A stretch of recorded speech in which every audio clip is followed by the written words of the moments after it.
बाबाओं का रहस्यमय संसार और हिंदू धर्म, इसे जितना समझेंगे उतना उलझेंगे। हिंदू मान्यताओं के बीच, हिंदू धर्म मानने वालों के बीच बाबाओं गुरु लोगों की भरमार है। बाबाओं और गुरुओं के शिष्यों की संख्या लाखों करोड़ों में है। सभी बाबा, लगभग सभी गुरु अपने शिष्यों को हिंदू धर्म के रीति रिवाजों, तीज त्योहारों को मनाने और मानने से मना करते हैं। यहाँ तक कि कथा, पुराण, कांवड़ यात्रा, नवरात्र व्रत, होली और दीपावली सब मनाने को मना करते हैं अपने शिष्यों को। इन बाबाओं गुरुओं के शिष्य कांवड़ यात्रा नहीं करते, व्रत नहीं रखते, त्योहार नहीं मनाते, शादी ब्याह के रस्मों को नहीं मानते, मृत्यु के बाद हिंदू धर्म में होने वाले कर्म कांडों को नहीं मानते। बाबाओं गुरुओं के शिष्य बस अपने गुरु बाबा की ही पूजा करेंगे। हर समय बस गुरु पूजा, गुरु के फोटो की पूजा करते रहेंगे। तथ्यपरक बात यह है कि ऐसे सभी गुरु या बाबा हिंदू ही हैं और इनके शिष्य भी हिंदू ही हैं। एकाध और धर्म के शिष्य अपवाद स्वरूप हो सकते हैं। अन्य धर्म, मुस्लिम धर्म के बाबा और फकीर शिष्यों को नमाज आदि पढ़ने से रोके, ऐसा सुनने में नहीं आता। ऐसे बाबाओं के उदय की कहानियाँ बहुत रहस्यमय और चमत्कारी होती हैं या हैं।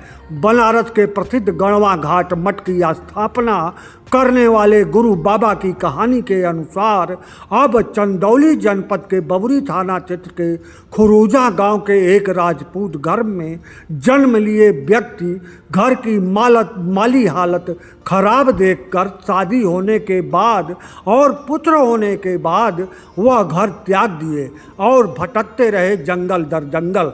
और गढ़वा घाट पर आने पर उन्हें ज्ञान प्राप्त हुआ और वह सरकार जी कहलाने लगे और यहीं सरकार जी ने गढ़वा घाट मठ की स्थापना किया। कहते हैं सरकार जी से जिसने जो मांगा दिया, आशीर्वाद दिया, वह उसको मिल गया। बताते हैं कि सरकार जी की प्रसिद्धि सुन उनके पुत्र कुछ मांगने सरकार जी के पास गए तो सरकार ने कहा, जाओ पुत्र, तुम्हें लाख रुपए और लाख आदमियों की कमी नहीं रहेगी। और यह हुआ भी। सरकार जी के नहीं रहने पर मठ के उत्तराधिकारी उनके पुत्र को मठ का नहीं मिला। मठ का उत्तराधिकार गुरु के शिष्य, उनके यादव शिष्य को मिला। लेकिन सरकार जी के पुत्र खुरूजा गांव में ही नए सरकार के रूप में उनके देश विदेश के लाखों शिष्य उनका गुरु के रूप में पूजा करते रहे।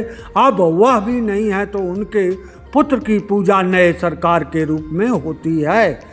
रामपाल, राम रहीम, सूरजपाल जैसे दर्जनों बाबाओं की इससे मिलती जुलती कहानियाँ हैं। स्वामी अड़गड़ानंद महाराज और ऐसे सभी गुरुओं के शिष्य भी तीज त्योहार मनाना छोड़ केवल गुरु पूजा करते हैं। कोई आश्चर्य नहीं होता कि ऐसे गुरुओं बाबाओं के शिष्य अशिक्षित या गरीब होते हैं। इनके शिष्य पूंजीपति से लेकर पढ़े लिखे बड़े बड़े नौकरशाह और राजनेता हैं। चंद्रा स्वामी से लेकर आचार्य रजनीश तक यह बहुत लंबी लिस्ट है। इसे चाह कर भी नकारा नहीं जा सकता और यह सब हिंदू धर्म के मानने वालों के बीच से ही निकले बाबा हैं। यह एक ऐसा रहस्य है, ऐसा सवाल है जिसे जितना समझा जाएगा उतना ही यह उलझेगा।